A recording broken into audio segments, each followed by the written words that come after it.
guys. Dito pala tayo. Na oras na ba? 12:48 p.m. Tara. At lastly, dahil mostly gawa ito sa steel metal. Yun, nakuha ko. Yes. Ito. Na kung matanggal ang mga protected coating nito at ma-expose sa moisture. Kaya iwasan ganda guys, ng metal sheets sa walls sa mga bahay. Yan, especially kung malalapit sa hindi nyo lang makita. So, pwedeng may or heat and sound insulation, maaaring tangayin ng malakas na hangin, at maaaring 46 ako eh. Yun ang mga issue na maaaring ma-experience na paggamit ng metal sheets as exterior walls ng ating mga bahay. So, again, yun ang mga advantages at disadvantages ng pagpili ng metal sheets as exterior na pader sa ating mga bahay. Lalo nakatulong ang video nito kung kinoconsider mo ang paggamit ng materials na yun. Please, you can also visit our other videos na maaaring makatulong kung may concern ka about house design and base. Panoorin niyo silang lahat. Libre naman. Anyway, this has been another video by yours truly, Kuya Architect. And don't forget to like, share, at kung may katanungan ka about this topic or anumang mga concerns, please comment down below. At kung hindi pa, please do subscribe sa ating channel. Salamat sa panonood. At kita na tayo sa susunod video. Abutin nyo na yan guys. Ninyo. O makikita nyo. Saan na siya? Yun. Yun siya. Uy! Yun. 3 kilometers. Uy! 3 ko. Uy! Aray ko naman.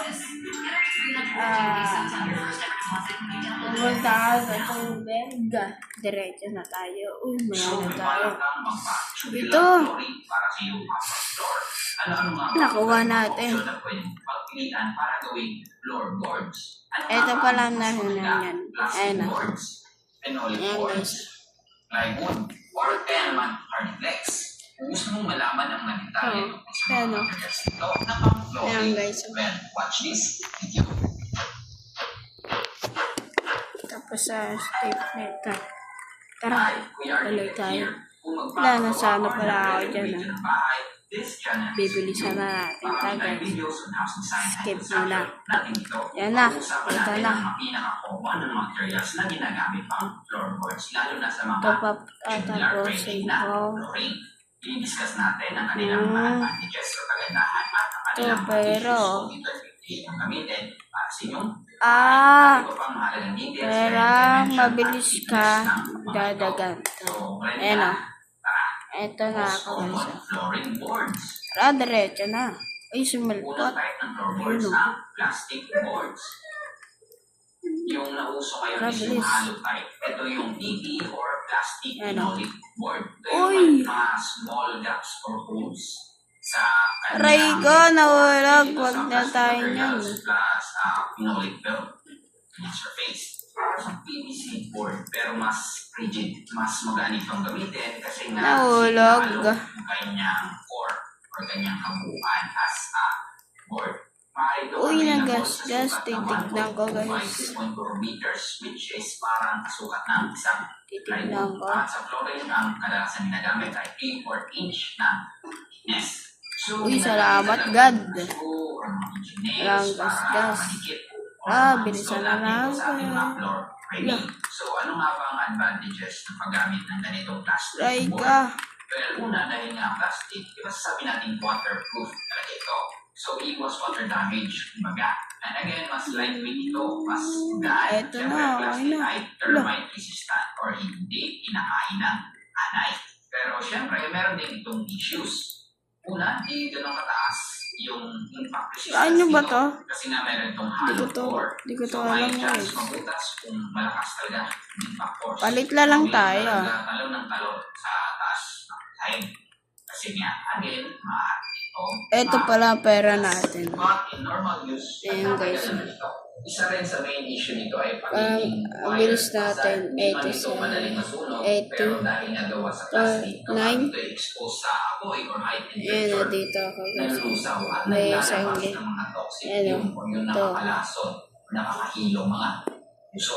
So yun ang isang example ng plastic board, ang PT boards Angas. or plastic phenolic board. Next floorboard Bangas guys. phenolic Logic. mo pala, boy. board. Eh, pala yan guys, huwag niyo yung pansinin. Meron itong core na gawa sa wood Kung sheets gusto, gaya ng plyboard. di tayo makabili, wala tayong resin. rubber.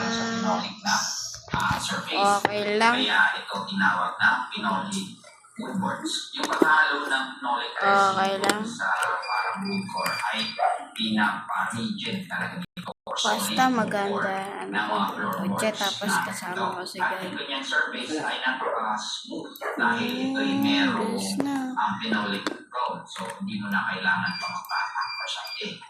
Ito ay may karaniwang sukat Na. na 1.2 by 2. Ay, ang bilis. Kung gagamitin ito Uy, only bilis sa na yan. flooring at yung kanyang thickness ay Ay. ang kapal.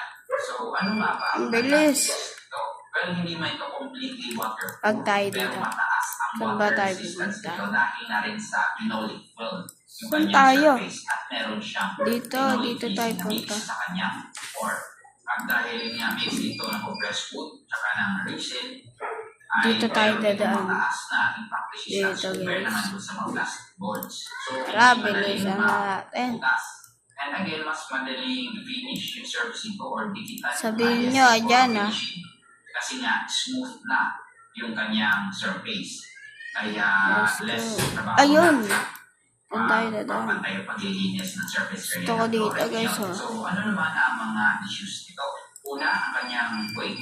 Ito ay mas magbigla compare sa ibang floorboard. Wag na, bala na. So, pricey din. Mas Yan mahal na. ito compare Up, sa up, mababa. up, Siyempre, up. dahil meron itong Pa. parts ng wood. Medyo Uy, prone uy, ito sa uy, uy, fire. uy. So, pwede itong Uy. maging flammable kung Tara, exposed check sa tayo. again, apoy. On the Pero other meron way. maging flavor Uy, ng boards uy. na fire resistant na. So, mas mahal nga lang yun at dapat kung itanong kung Okay. merong available na Listen na natin. supplier. Now, bago tayo mag-proceed sa susunod na floor material, ay meron na pala tayo Apakas ako dito guys. all about the three most common floor design or system. Pag-usapan doon Ay. ang advantages at issues ng paggamit ng mga Dito tayo conventional pupunta. suspended Diyan, concrete oh. slab, steel Uy, decking uy, floor, uy, at syempre uy. ang Gilang, tubular gilang. flooring. If interesado ka sa kung paano Loray ang ko. ito, you can watch Nice this one. video later. Link on the comments and description below.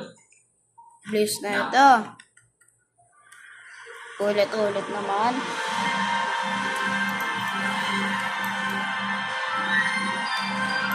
Uy, lapas na tayo. Huwag tayo dyan. Ayoko dyan.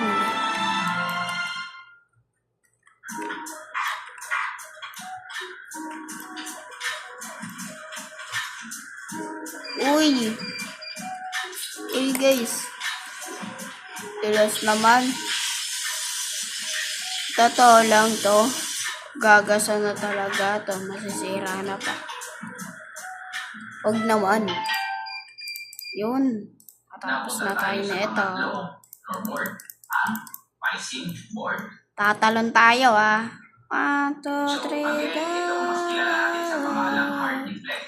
Anyway, sa mga hindi nakakaalam, ang Hardiplex ay Uy, isang uy, brand name. nasira. Ang generic name ng Ah, material ah, ay ah, cement oh. board or Nice pricing board. one. Ang material nito ay gawa sa cement mixed Nice with one. cellulose fibers para magbukas. Nice one, guys. So, generally, ito yung matatawag natin cement board. At ang dimension nito ay gaya rin ng plywood. Dito tayo dadaan. Yan. Thank you po, boss. Meters. At for flooring, ang ginagamit dito ay 16 Dito to ba tayo? 18 mm na kapal. But merong May ginagawa agasan yun. parang double Guys. layering kung gagamit ka dito. ng picing board. Ito yung Sa malaman. ng mas makapal na picing board.